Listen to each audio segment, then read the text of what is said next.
খেলা কই ভিডিও ভালো মতো আসে না রে এ দাঁত পোড়া খেলা আসো আসো আসো আমার ডাকে এই যে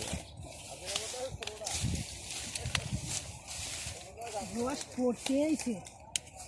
রস আলু তো দিলাম না দুটো দিছিল কবিরতে পারো না দাম হইছে টাকা কোসাই এটা পারবে কত না সময় লাগবে গুড় হইতে ভাই এই যে আর বেশি 10 মিনিট শোনাবো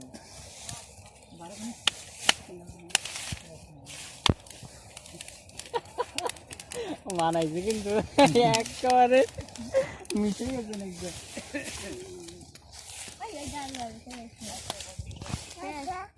Yes.